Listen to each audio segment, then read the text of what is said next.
Wicked cool. Feature alert. Hey there, podcast fans. Thanks for listening. Now, you can also reach out and send me a text message. On every episode, at the top of the show notes, you'll see a link that says, send us a text message. Simply click it, write something super nice and sweet, and away we go. Also remember to please subscribe, share this podcast with a friend by telling them about it, and leave us a positive review, whether it's on Apple, Spotify, your favorite podcast streaming service, or even on our website at www.afraidofnothingpodcast.com. Warning! Warning! Warning! Fantabulous show alert! Warning! Warning! Warning! Please fasten your seatbelts. Please fasten your seatbelts. Welcome back, loyal listeners. Oh boy, are you in for a special treat tonight? But first, a few shout-outs. Ben Consoli. A super thanks, Ben, for your mega big Buy Me a Coffee donation. People, you need to check out Ben's podcast, Go Creative Show, on iTunes, Spotify, and all leading podcast platforms.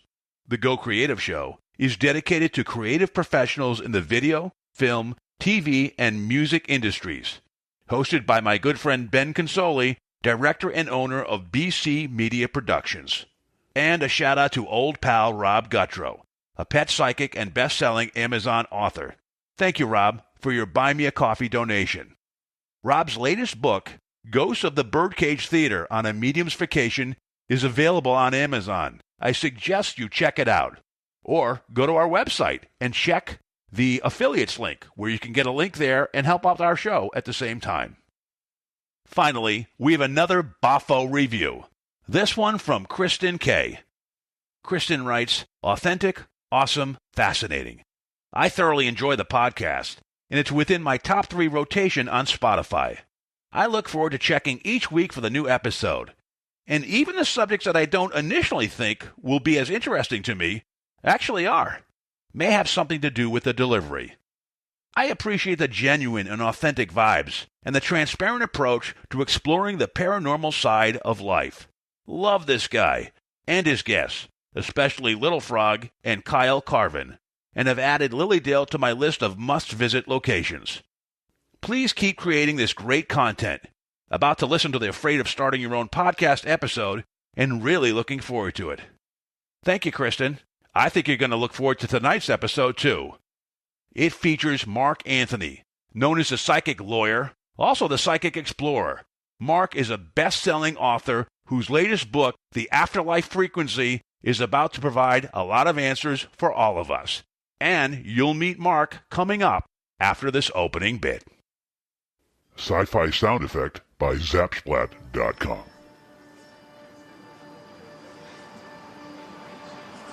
In a world where nothing is known, nothing is certain, reality is not real. Wake up! Be afraid of nothing. I'm Bob Heskey. Robert. The host with the ghost. This is my podcast, based on my paranormal documentary, Afraid of Nothing. Each episode, we talk to people who see life and the afterlife through a different lens. Join me. Who is this large man? And what's he doing in our bedroom? As we lift the veil and open our minds to see beyond our eyes lie. This is Afraid of Nothing.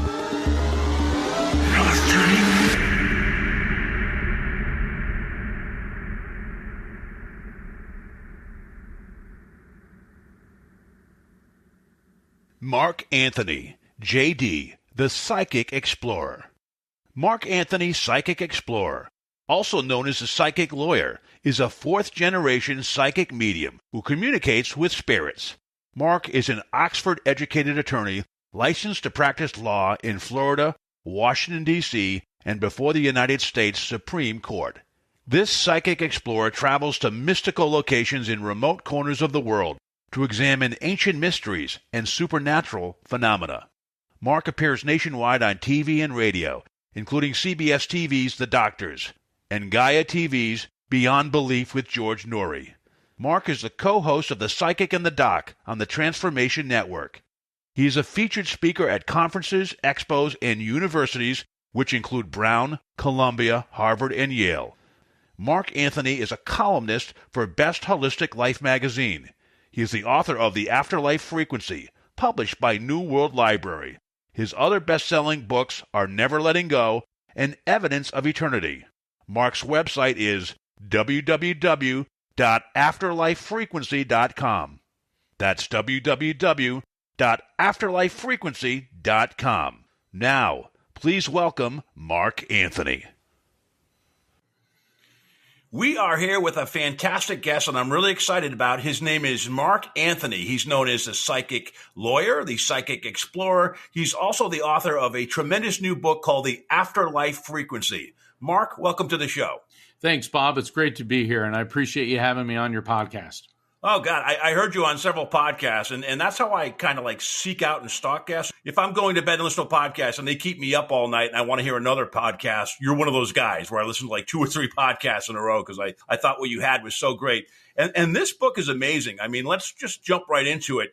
The Afterlife Frequency, it was a #1 Amazon bestseller. It's already gone to a second printing. It's been submitted for a Pulitzer Prize. Would you like to tell us a little bit about that? Yes. And it's also recommended by film legend, spiritual icon Shirley MacLaine. Why do you think your book has been so well received? It's very humbling, and it's an honor that there's been such a tremendous reaction to it. I think because it's different than books by other psychics, because it involves an exploration into science, into quantum physics, explaining the existence of an afterlife and how spirit communication works. So it's much more serious, and it's more of a it's scientific. But for people like the afterlife researchers and the scientists and the doctors, they tend to write very clinical books.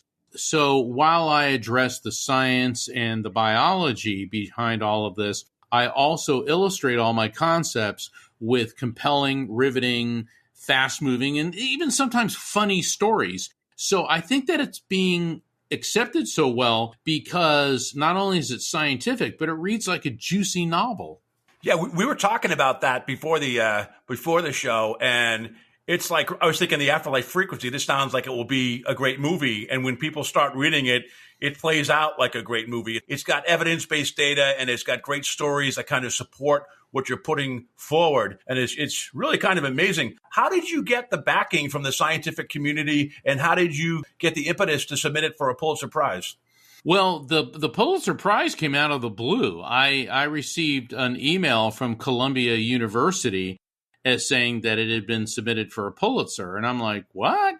So I checked and I called, and they said, yes, Afterlife Frequency, Mark Anthony. They read me the ISBN number, and apparently somebody liked it so much they submitted it for a Pulitzer. So whoever did that, I hope you're listening. Thank you. Thank you very much. I'm honored.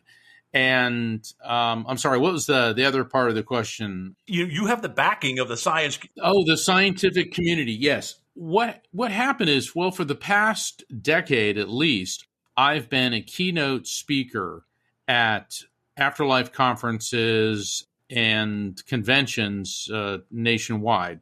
I've been a keynote speaker at the International Association for Near-Death Studies 4 times.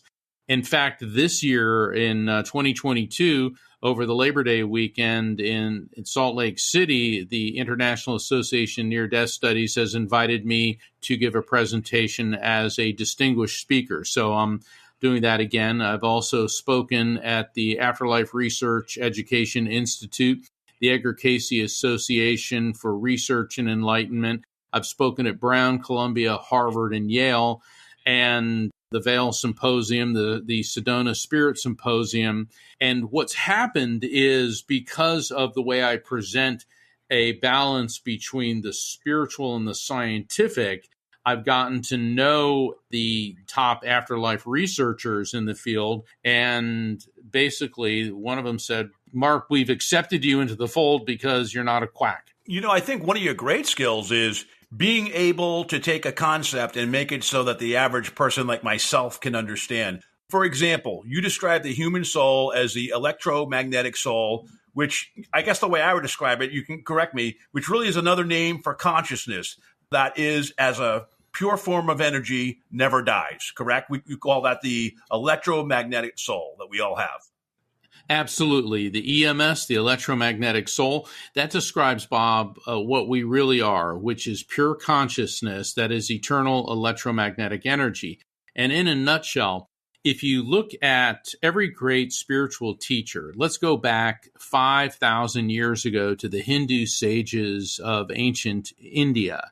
And then if you go through time, Zoroaster, Moses, Buddha, Confucius, Lao Tzu, Jesus, Muhammad, Native American spirituality, Yogananda, Paramahansa, St. Francis of Assisi, Gandhi, Mother Teresa, Billy Graham.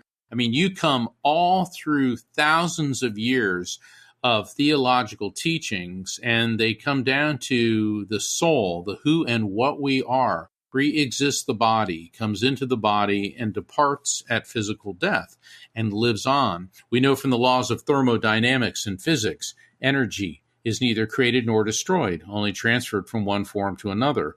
We know from the field of neurobiology, that neuroscience, that the brain, the whole body has an electrical field, but the brain has the most complex electrical field in the body. So when we die, that electromagnetic field in our brain, which is our soul or consciousness, it doesn't die, it doesn't disintegrate because it's energy, it transfers to another dimension, another frequency. And so the term the electromagnetic soul bridges the divide between faith and science, because as you indicated, we are pure consciousness, a spirit or a soul that is eternal electromagnetic energy, henceforth the term the electromagnetic soul. So let me put that into a simple analogy. So like I have a smart TV hanging on the wall, right? And so when I put on the smart TV, it picks up a frequency of whatever I want to watch, and I'm there on that frequency watching that show, Ozark or whatever, for the moment. When that TV dies, when it doesn't work any longer, those shows and those frequencies are still out there. They're just not being projected to my television, but they are still out there all around us. So that's kind of how I also think about the frequency aspect. So when our body dies, it just means it's elevated to a higher frequency. Would that be somewhat accurate? Absolutely, because you think about it, your smart TV did not create those shows, nor did it create the electricity that not only made the TV work, but enables you to view those shows. It merely hosts it on a temporary basis. So when the TV ceases to function, that data isn't lost. It merely returns to the afterlife frequency of Netflix or HBO or Showtime or whatever you're watching. But this is not a theory. This is a law of physics, that energy is neither created nor destroyed, only transferred from one form to another. What's your thought about black holes where it's supposed to destroy energy? That should not be possible. Do you think that is true? What's the deal with black holes? Have you ever had a discussion with your scientist friends about that? Oh, I have. And black holes are so fascinating. They're scary, they're fascinating, they're intriguing. We've actually been affected by black holes within the last few years. For the benefit of the listeners who may not be familiar, a black hole is a star which is burned out and it collapses into itself. And so what it does is it creates such an intense gravitational field, it can bend light, it sucks everything into it. And the big question is, what is it?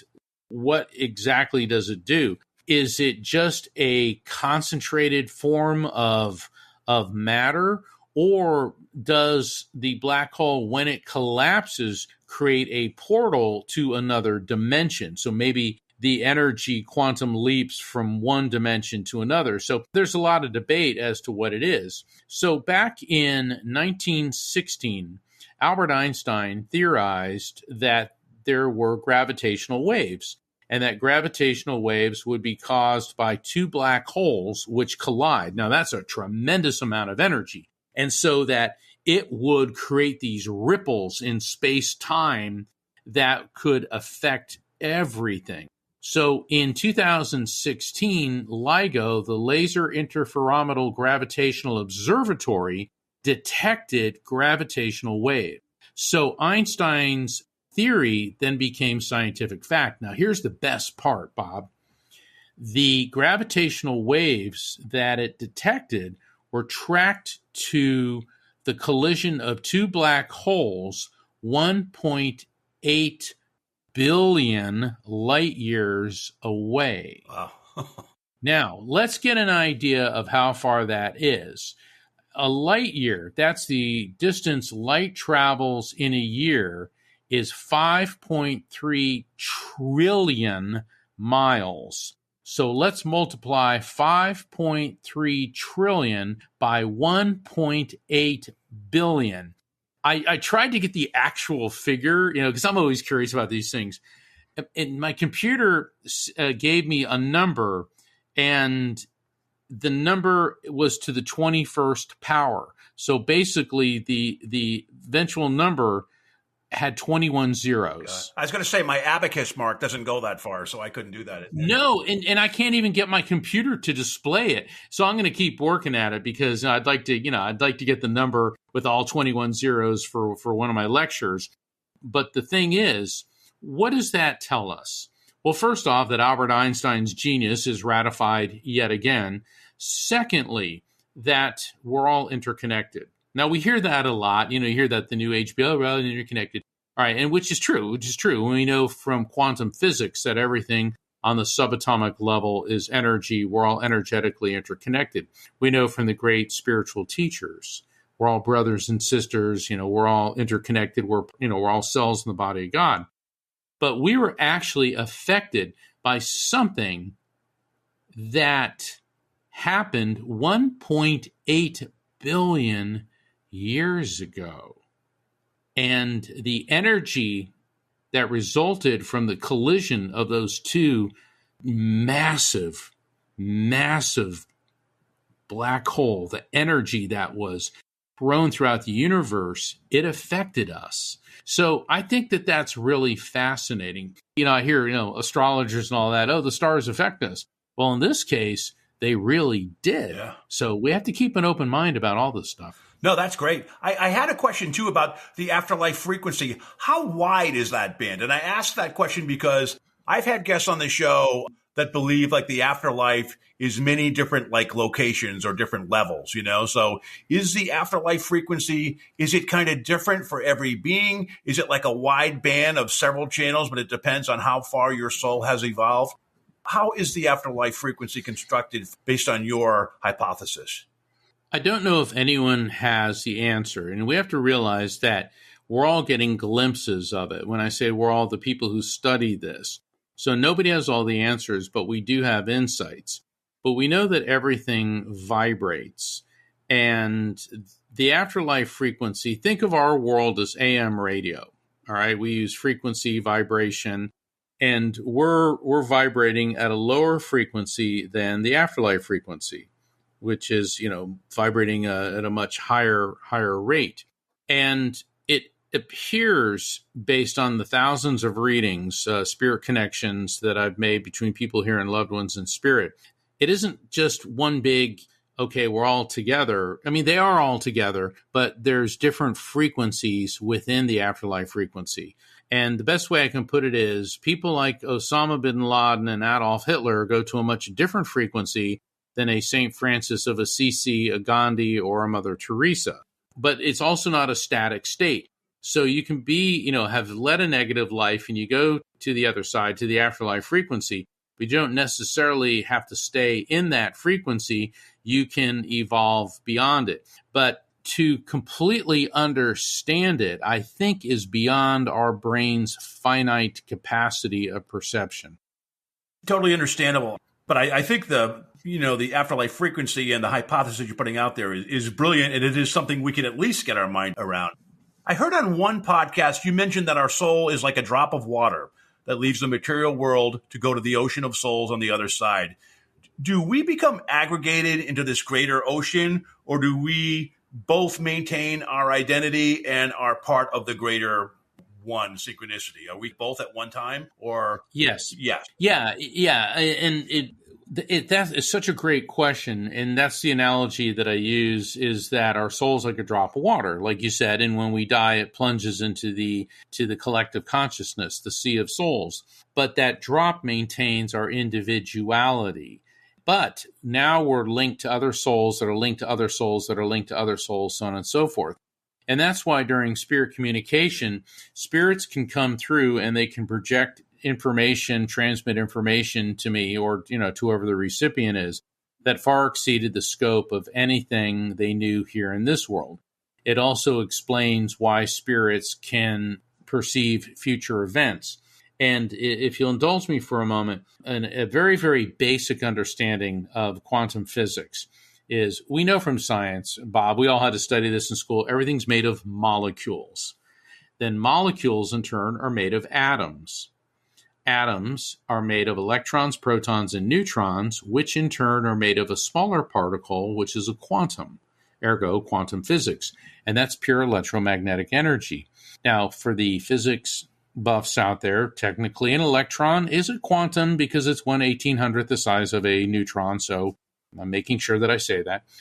The thing is, because everything is energy, on the quantum level, it is theorized by, I believe it began with Albert Einstein, but we also have Max Planck, Max Tegmark, and you have other, Stephen Hawking. On the quantum level, Robert, there's no past, present, or future.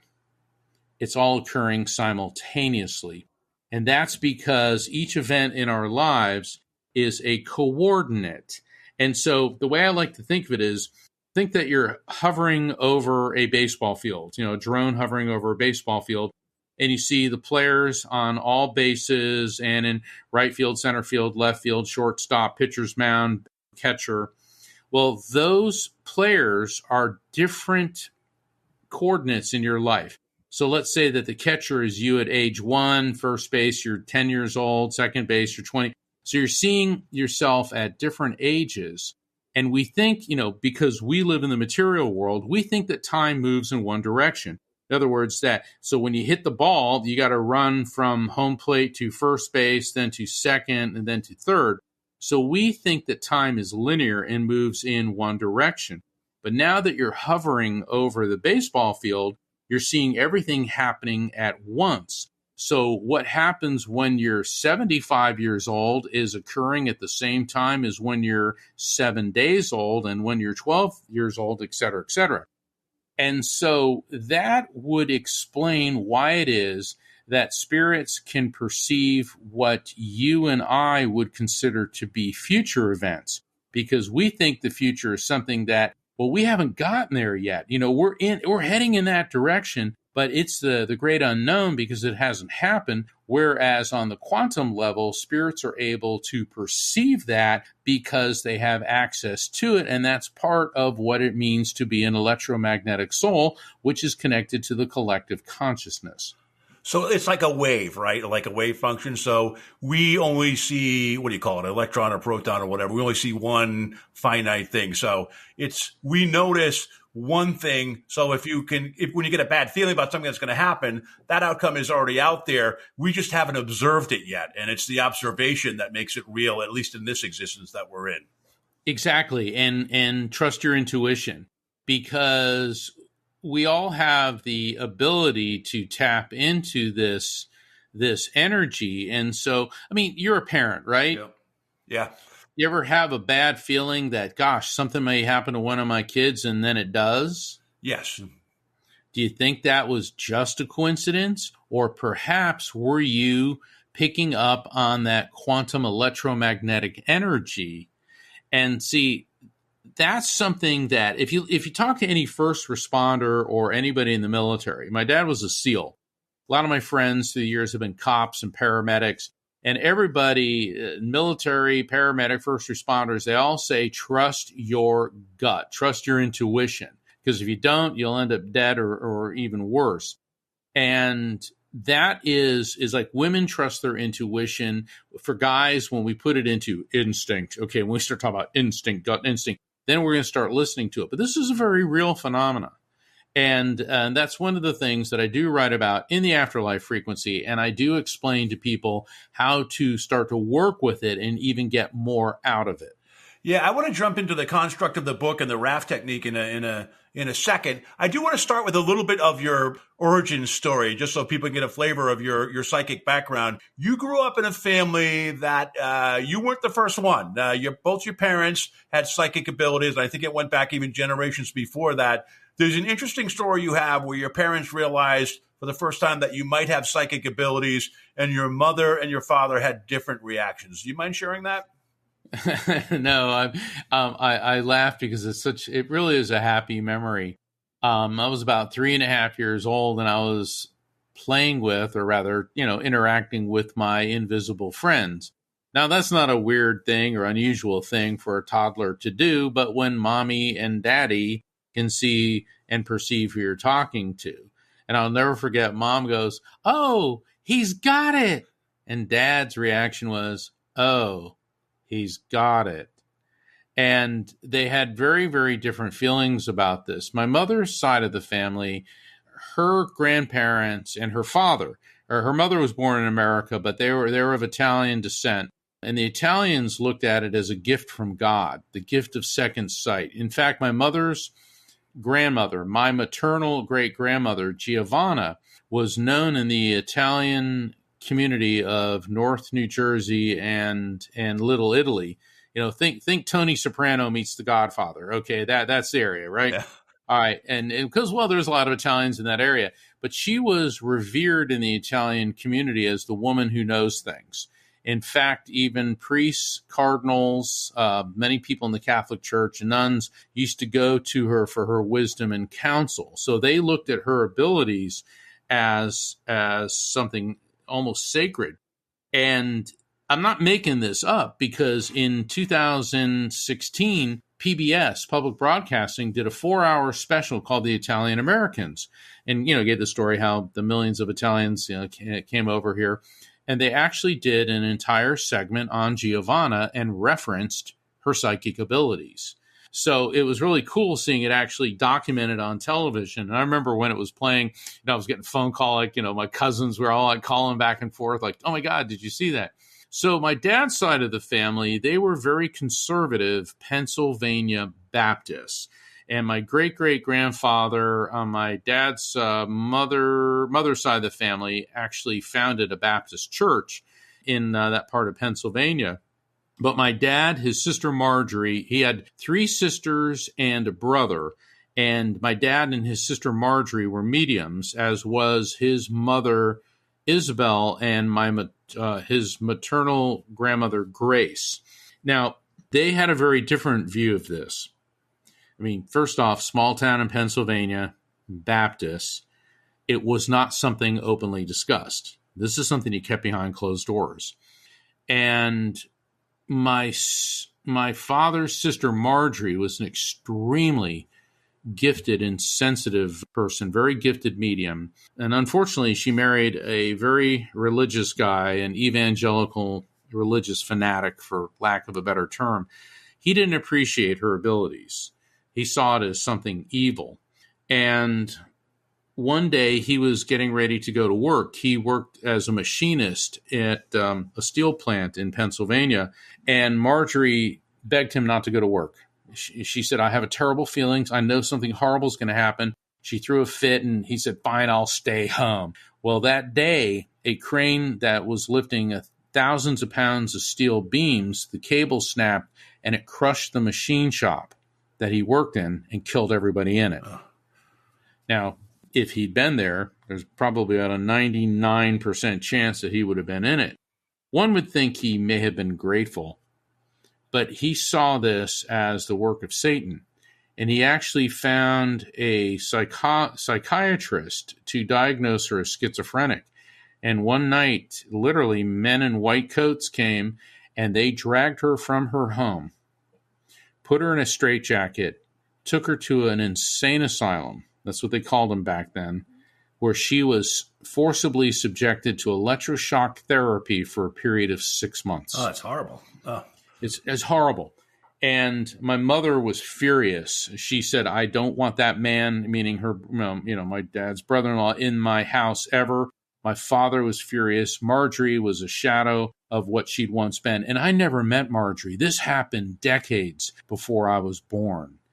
And I only found out about it as I got older. When I must have been in my early 20s when I got the whole story about it. And so here I am at age 3.5, and I'm seeing dead people. And my dad was worried. And when I started first grade when I was 5, and I remember my father sitting me down and saying, Mark, you only talk to your mother and I about these things, because people who see things others don't get taken away. Let me tell you something, Bob, that got my attention. And looking back, my dad wasn't trying to scare me. He was trying to protect me, because a little kid, we'll talk about things. I figured out pretty quickly, because I went to Catholic school, I figured out pretty quickly that you don't talk about things like that. You just keep it at home. Yeah, there's a technique that the Afterlife Frequency is built on. It's called the raft system. And I'm going to ask you to kind of walk through that. But there's a story that inspired it. But what you just told us, so raft very quickly is recognize, accept, feel, but feel without fear and trust, right? And we'll go into more about that. It seems like your family is two sides of a coin. One side recognized, accepted, felt it without fear, trusted the message. But the other side, once they got to the feeling it, they fear overtook it. And then there was mistrust. And that's when everything went down the wrong rabbit hole. So, well, for those of us who had the ability, that wasn't the case. For Marjorie, her husband, he didn't understand that he should have been looking at her as, this is a privilege to be married to her. Instead, he was wallowing in primitive, fear-based superstitions. But with the raft technique is recognize, accept, feel, and trust. And I was trying to figure out how to explain this.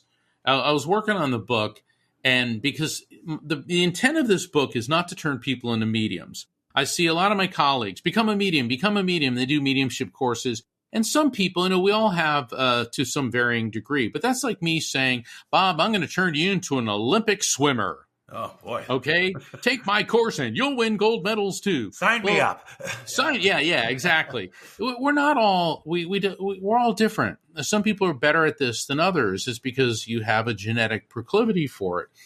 But that doesn't mean you still can't have the experience. I mean, you can slosh around in a pool and have fun, or learn to swim to the point where it can save your life. So I was working on my computer, and I just got writer's block.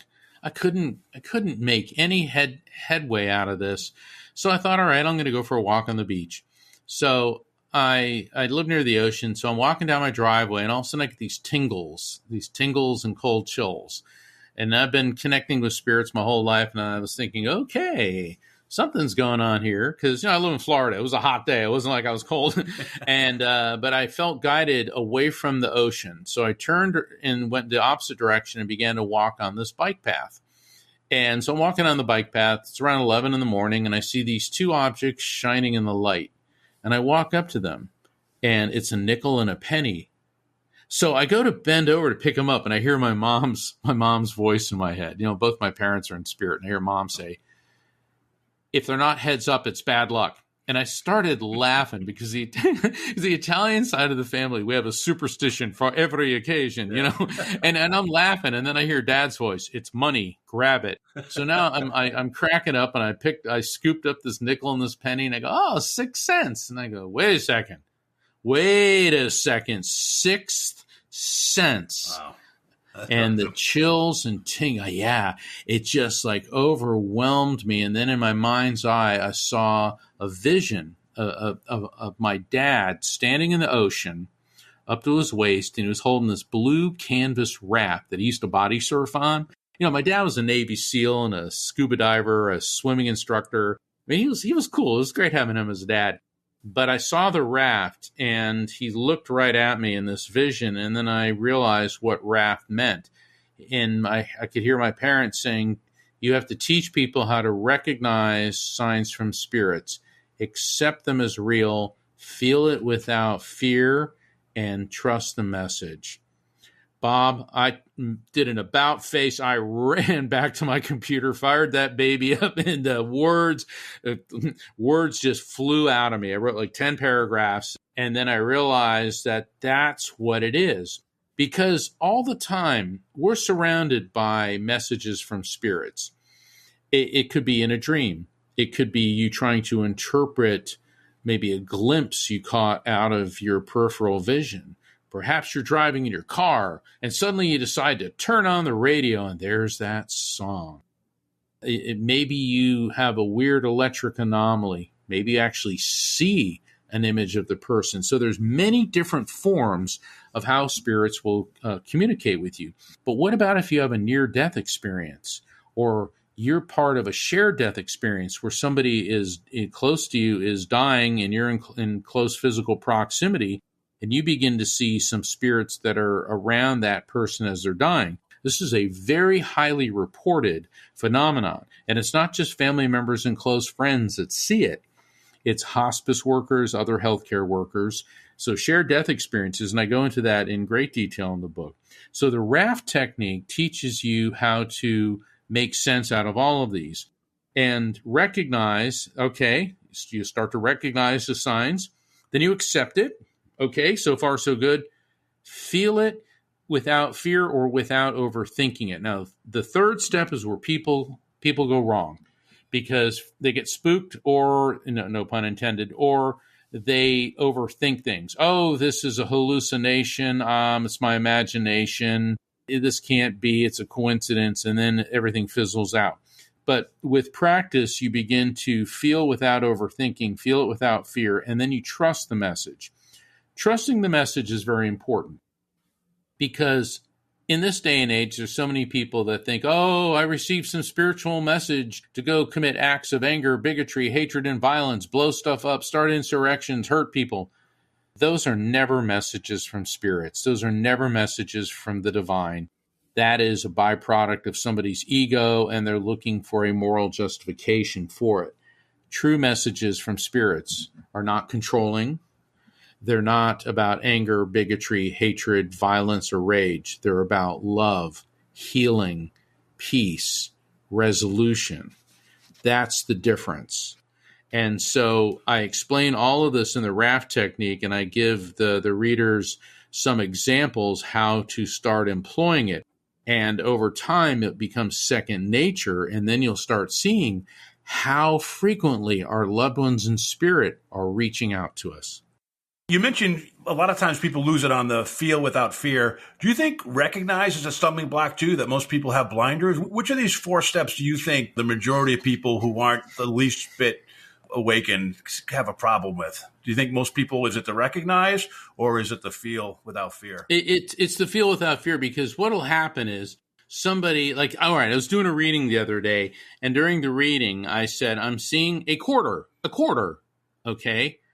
And the client started laughing, and I go, why? She goes, well, this is so weird. I found a quarter the other day, and when I saw it, I thought of my mom. Well, guess what spirit was communicating? Her mother. I go, do you think that's a coincidence? She goes, well, I don't know. I go, well, here's what's going on. You saw that quarter, you thought of your mom. That's because your mom directed your attention to that quarter. That was a sign. But then you started doubting it. So now she is communicating through me to you, presenting me with the image of the quarter to say, hey, that was me then, and this is me now, validating that that was me. Does that make sense? Yeah, definitely. So, I love the raft concept. I think it's brilliant, and I think it's great. Sometimes you see, like on these paranormal programs, these evil entities try to confuse people or deceive them. So is that ever an issue where people, when they recognize it and they accept it and they feel it, is there ever like a weeding out or vetting process when it's like a negative entity trying to get you to go down the wrong path? First off, I don't believe in devils, demons, or evil spirits. Now, I know that is a big departure from what a lot of my colleagues believe, but let's apply it to the raft technique. You know that it's a message from the divine when it's about love, healing, and resolution. People say, well, it's a demon impersonating your loved one. It's like, okay, so a demon wants you to feel a connection with your loved one, to understand that life is eternal, to resolve any issues, guilt, or remorse that you may have, to fill you full of a sense of well-being, inner peace, and love. Boy, that sounds real satanic to me now, doesn't it? Yeah. Sarcasm included.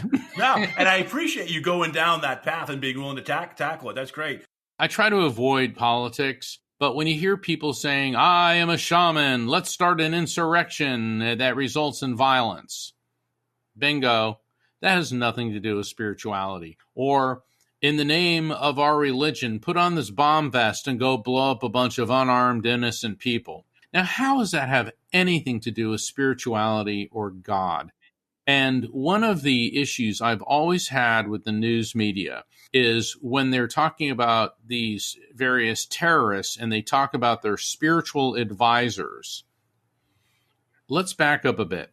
There's nothing spiritual about these advisors. They're religious fanatics. There's a big difference between religion and spirituality. And anyone who may read a particular scripture or book and use their knowledge of that scripture or that book to aid and abet bigotry, hatred, violence, death, and destruction.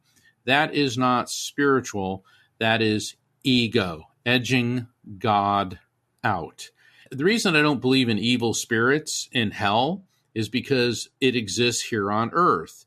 We have enough of these people running around saying that some type of spiritual entity promoted them to do this. If you said that, well, I don't like American foreign policy, so put on these bomb vests and go blow people up.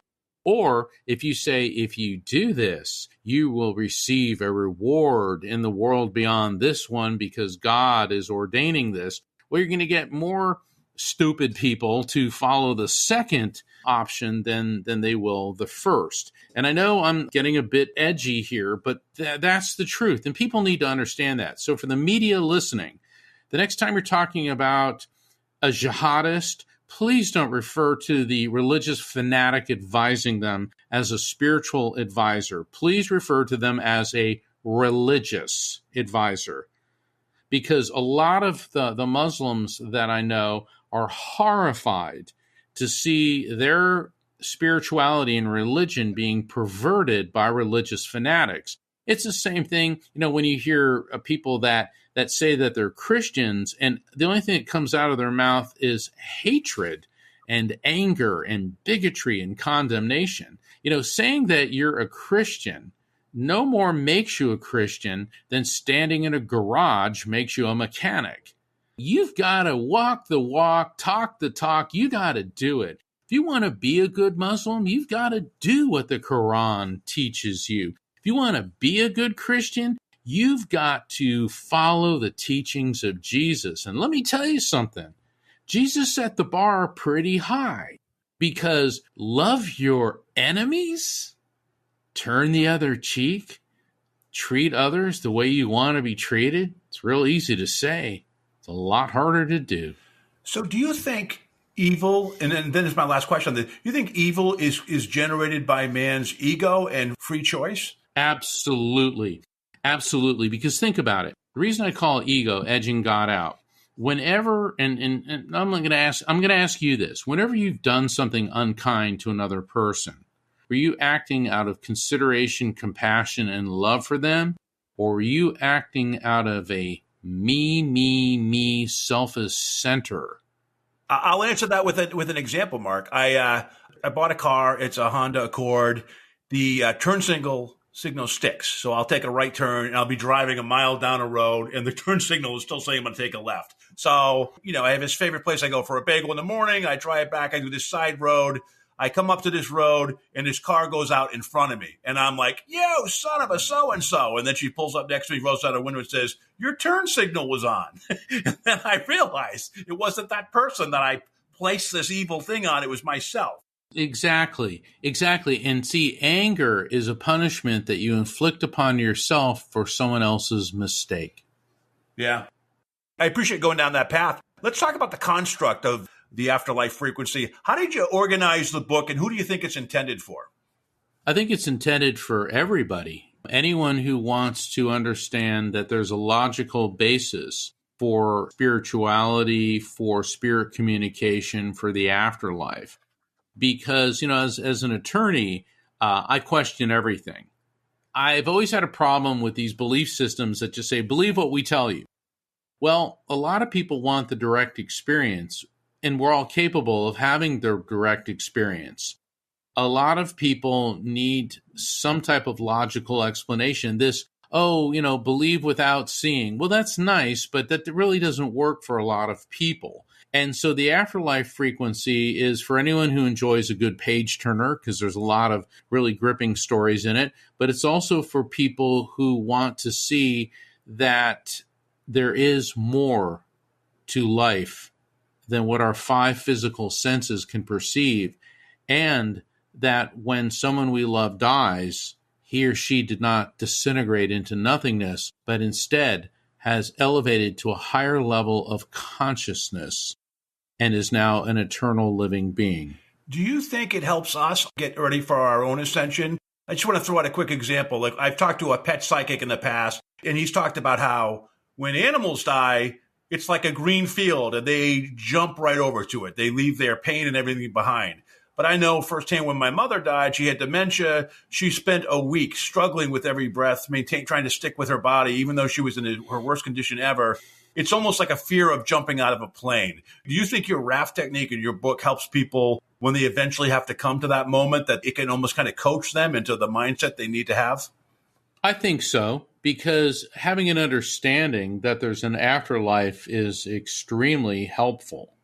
We see this in deathbed visions, which are very close to a shared death experience. A near-death experience is where somebody dies and their consciousness, their electromagnetic soul, leaves their body, and it can observe things in proximity to the body. It can go through a tunnel into the light, encounter deceased loved ones, even encounter the divine energy that we call God.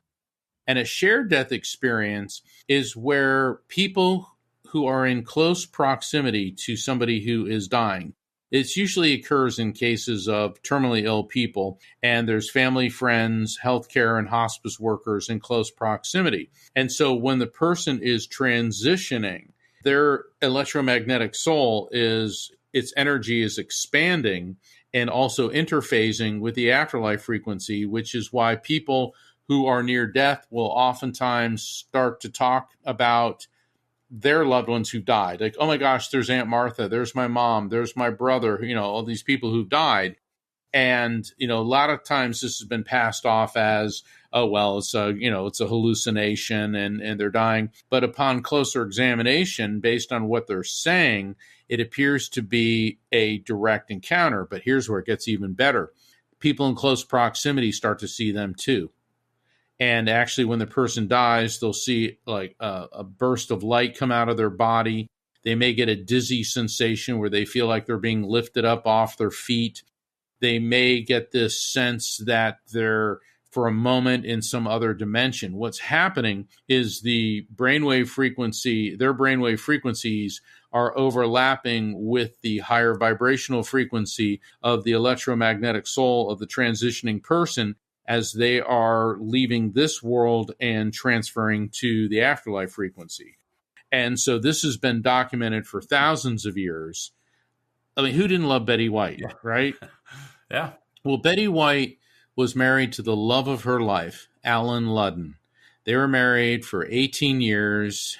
He died, I think it was 1983 when he died.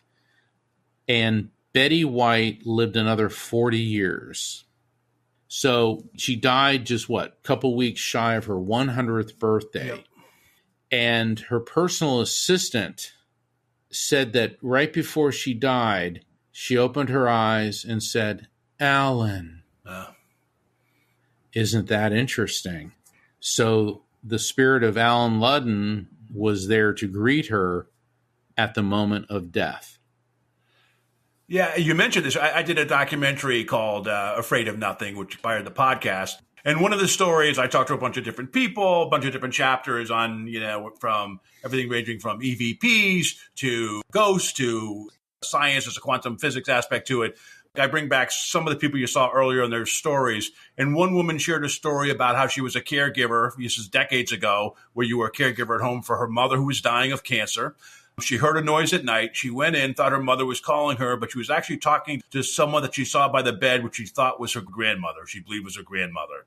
And then when they took her mother out of the home to the hospital and she died a couple days later, when she passed, she swears she saw two kind of, like you said, wisps of light or energy leave her body. And she felt that was her mother and her grandmother. So, yeah, I've heard the same stories that you just mentioned as well. What's happened over the years, Bob, is that people have been very reluctant to come forward. And now that, we've had the Near-Death Experience Research Foundation, headed by Dr. Jeffrey Long, and then IANS, the International Association for Near-Death Studies, the Institute for Noetic Sciences. You've had organizations run by doctors and real scientists that are compiling the data. And shared death experiences and deathbed visions are very, very common. They've been documented for thousands of years. And I give the Betty White example because it's very recent. Now, perhaps the most documented deathbed vision in history was George Floyd.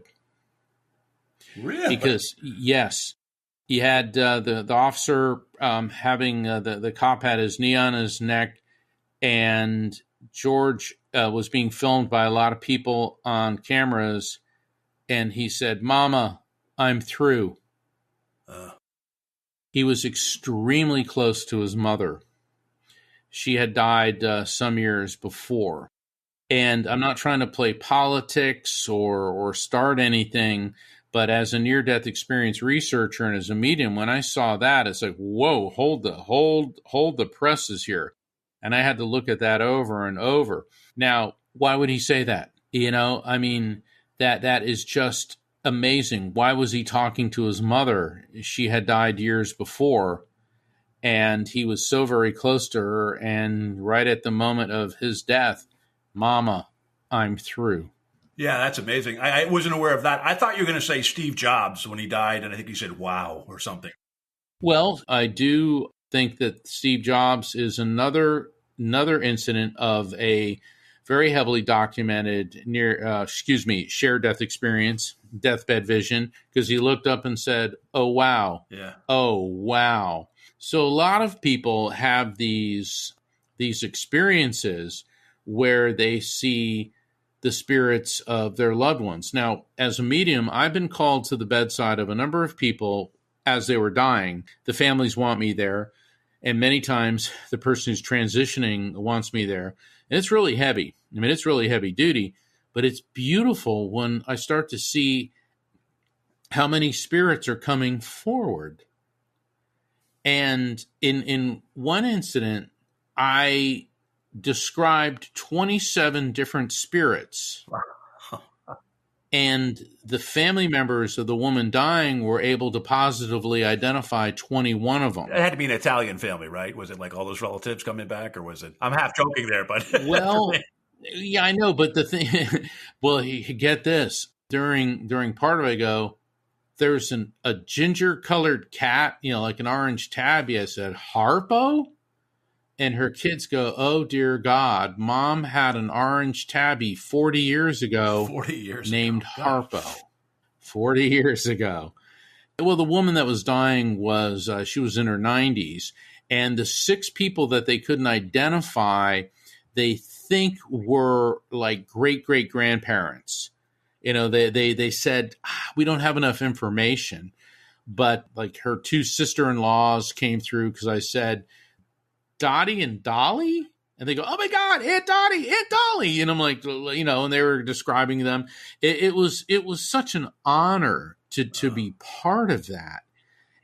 But it was, and yes, it was very sad from the human perspective, but it was very beautiful to see that there was all this love. In other words, when she left this world, she was going right into this incredible energy of love. So, Mark, that's all great. You explained a wonderful experience at the bedside. Sometimes that's a shared near-death experience. Near-death experiences, sometimes people have, I think we have in your book called hellish near-death experiences. Probably a small percent, like 5 or 10%, but a lot of people myself are really worried that I'll be that in that small percentile. How do you explain those hellish near-death experiences? Why do they happen? If there is no evil or no hell, why do they happen? And what is the meaning behind them? The hellish NDE, and that's kind of the cool nickname that's been given to what is labeled a distressing near-death experience, because the vast majority of NDEs are about traveling through the tunnel, going into the light, encountering deceased loved ones, and are very, very, very positive. But like you said, 5 to 10% of the people don't have the fluffy experience. They experience something that is very frightening. Now, do they go to a realm of hellfire and brimstone with demons running around and pitchforks? Generally not. It appears that what happens is there's a zone in between our material world dimension and the afterlife frequency. I call it the NDE zone. In fact, it's a lecture that I gave. That was my keynote speech in the 2021 International Association for Near-Death Studies. And that there's a zone in between where you're not quite to the afterlife frequency, but you're no longer here. My friend and colleague, Jim Bruton, had a DNDE. He calls it the in-between. Nancy Evans Bush is the world's foremost expert on near-death experiences. And with her, she felt herself projected over the planet Earth and in a void. And it was not the heavenly or redemptive NDE. So there's many theories why this happens. Some may be that it is a frequency. You're in this neutral zone, if you will. Others are that it's a cosmic wake-up call. Now, let's look at an example everybody may be familiar with, A Christmas Carol. Charles Dickens was a genius, of course, but A Christmas Carol very well may be an account of a near-death experience, but a hellish NDE. So we have Ebenezer Scrooge, materialistic, narcissist, miserable, miser, nobody liked him. And when he comes home one night, he's confronted by the spirit of Jacob Marley, who's got all these chains all over him, symbolizing his materialistic desires and how he's weighted down by regrets. Through the course of the night, the first two spirits that he encounters, the ghost of Christmas past and the ghost of Christmas present, these could represent one of the components of an NDE known as the life review. Ghost of Christmas Past shows Ebenezer when he was a young man. He had love in his life. He had a woman that he really liked, but then how he began to forsake love for materialism and greed and self-centeredness. Ghost of Christmas Present shows what a miserable guy he really is because of all that and how heartless he's become. And then the Ghost of Christmas Yet to Come is the DNDE, the distressing near-death experience component, which shows that his life was lived in vain and for naught, and he would be scoffed, mocked, and treated like garbage, people, laughing at his memory. So what happens? He comes out of it, and all of a sudden he's all nice and sends a turkey to Bob Cratchit, and, everything's wonderful. Well, the thing about DNDEs is they're a real wake-up call for a lot of people. So is it a trip to hell, or is it a cosmic conundrum where people are presented with an opportunity to open up a more spiritual path in their life, or if they're not such a spiritual or nice person, to help them get away from the negativity that they've been conducting in their lives. So DNDEs are really fascinating, and we're studying them quite a bit. No, that's great, and that's a hopeful, and that actually makes a lot of sense. I do have to go back. We talked about you being the psychic lawyer at the very beginning. How did that skill, being a psychic as a lawyer, I'm imagining that may have helped you more, not during the actual trial, but in the preparation or in picking a jury. How has that skill helped you, or kind of been snake bitten you during your legal career? I found out that when I finally left the practice of law to pursue this, a lot of people were scared of me, which I thought was funny. But then again, when you're a lawyer, maybe that's not such a bad thing. But to answer your question directly, it gave me insights into situations. It gave me insights into people and things, and it did help me in trial. Like sometimes I'd get an idea, like ask this or do that, and boy, it was like right on the money. Certainly with selecting juries, in my first book, Never Letting Go, I write about how I was selecting a jury and I was representing this guy that he was in a barroom brawl. So basically, Big Bruiser 1 got in a fight with Big Bruiser 2. My client beat the tar out of the other guy, so the loser filed charges. So it was mutual combat by two big brutes, but it was still a crime of violence. And so there was the phase before the trial. It's called jury selection, voir dire, which is a French term for to speak the truth. And that's the part of the trial where the prosecution gets to ask the jury questions. I get to ask the prospective jurors questions so that we can weed out any, predispositions and try to get a fair and balanced jury. My attention kept getting drawn to this one woman, this prospective juror, and I kept feeling a female energy around her, and I kept feeling my throat tightening. And I'm like, what is up with this? And so when I stand up and I figured, well, one of the standard questions is, has anybody on the panel ever been the victim of a violent crime, or maybe somebody in your family? Immediately, she raises her hand. The tears begin to come out of her eyes. And she says, a year ago, my sister was in a foreign country when an escaped mental patient strangled her and then dismembered her body and threw her in a dump like she was garbage. Oh, man. My God, Bob, I'm standing there and my client's like, dude, what are you doing? I mean, you could have heard a pin drop in that courtroom. And now I'm seeing the spirit of her sister intensifying behind her. Now I know why I felt the tightening around my throat. And I had literally a foot in both worlds. And if people want to find out what happens, they're going to have to read my first book, Never Letting Go. There you go. Excellent. This gives us a good segue to my last question.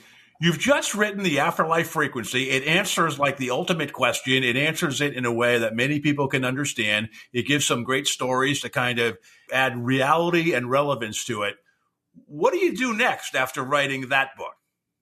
Well, I write for Best Holistic Life magazine, and everybody can subscribe to it. Just go to bestholisticlife.com. It's a wonderful monthly magazine. It's a free subscription online. So I write articles on inspiration and spirituality, and the editor, Janice Short, has brought together what she has determined the global influencers in holistic health, well-being, spirituality, wellness. And there's always some really great recipes too. I mean, I look at some of these things, it's like, oh man, that really is good. And so I'm always writing. I'm certainly on the lecture circuit. I'm conducting readings all the time. So if people want to sign up for a reading, find out about my book, sign up for my newsletter, please visit, my website, afterlifefrequency.com, same as my book. Will I be writing another book? I have no doubt that I will. But, right now, the Afterlife Frequency has only been out for a couple months, and it's still maintaining bestseller status. So I'm going to be promoting this. But the thing is, Bob, I don't just crank books out. I take years to do the research to compile the stories. I don't want to put out a coloring book. I want to put out a masterpiece. And I don't mean that in any type of condescending way. But if I'm going to write a book, I want to make sure that I've got all the T's crossed, all the I's dotted, it's logical, it makes sense, and that it's fun to read. Yeah, well, I think you checked all the boxes on that. And Wow. I mean, we'll be rooting for you to get the Pulitzer. So if you win that, we'll have you back or on your next book. So, Mark Anthony, what a wonderful interview and inspirational as well. Thank you for writing the book, The Afterlife Frequency. I am downloading that on Audible. I wanted to, I mean, you're such a great presenter. I wanted to get it and hear your voice as well. So I'll be listening to that several times, I'm sure. And I really look forward to it. I encourage our listeners to check it out as well. So, Mark, thank you so much for your time tonight. Thank you. It's been an honor, and I look forward to returning. And that's a wrap on another great episode of the Afraid of Nothing podcast with our great guest, Mark Anthony. If you want to purchase Mark's book, The Afterlife Frequency, why not do it from our website? Visit the Afraid of Nothing podcast at www.afraidofnothingpodcast.com. Click on the affiliates link, scroll down to Mark Anthony, and you can buy the book in paperback, audio, or in Kindle. Full disclosure, I may get a commission if you purchase through our affiliate links. But hey, why not help us all out?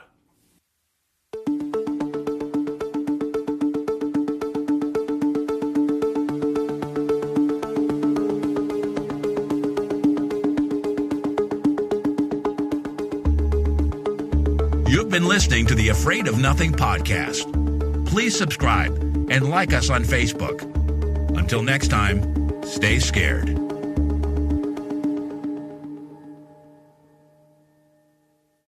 Hey, you're still here? Great. Then why not listen to another episode?